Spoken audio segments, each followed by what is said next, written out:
If you were absent today, which is Friday, November 13th, Friday the 13th, this is what you missed. I was absent yesterday. I took a sick day because I was not feeling well. I do not have COVID, so that's good to know.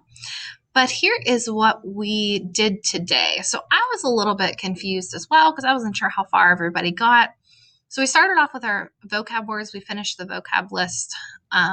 You'll need to do that through either Google Classroom up here with, or I'll post a key if you're an in-person kid, or if you are a VIP kid, you can continue through Nearpod.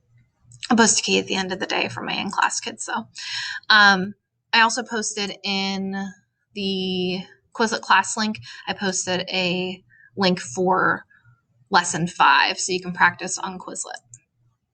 And then we finished reading. Everybody was all over the place because some people stopped and did the outside noises in the vocab as they listened, and some people just listened the whole way through and they were done, but they hadn't done any of the vocab. So what I did was just I gave everybody time to finish up the reading. We did the D-Day analysis together. So we looked at, in the notes, the very last page other than the blank page, and it talks about how everybody reacted to the news of D-Day. So right down here. So, for example, Anne, whenever she finds out about D-Day, it makes her start crying, and she apologizes to her mother. And why she reacted that way, it's she feels guilty for being a moody teenager and always being mean to her mother. The D-Day invasion kind of put everything into perspective for them and made them aware of how they were acting. Mr. Van Daan breaks into a convulsive sob. Mrs. Frank starts crying. So you'll fill in this last page to analyze their reactions to that D-Day news.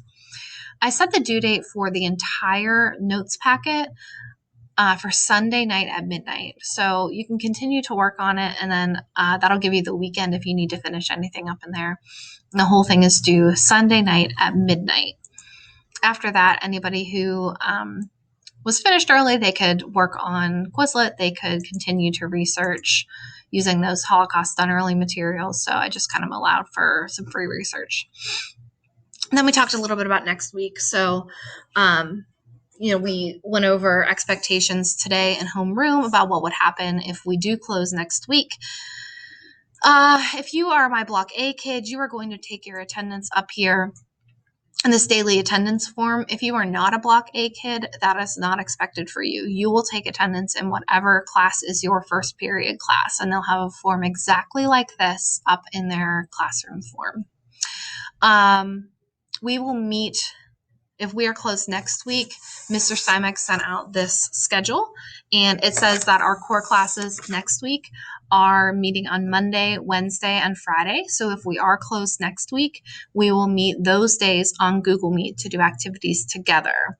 Those are required. So they'll meet at the time that your class would typically start, and they'll vary how long we'll be together, but I will try to make sure that those days are meaningful, and then we do something those days that would be difficult for you to do without me. So, like if we do the spiritual resistance article on Monday, I'll read the article with you. We'll talk about it. And then Tuesday will be something that you can do independently. So those will be my expectations if we are closed next week. We will have work every day. It's just whether or not we meet in person to work on it on Google Meet.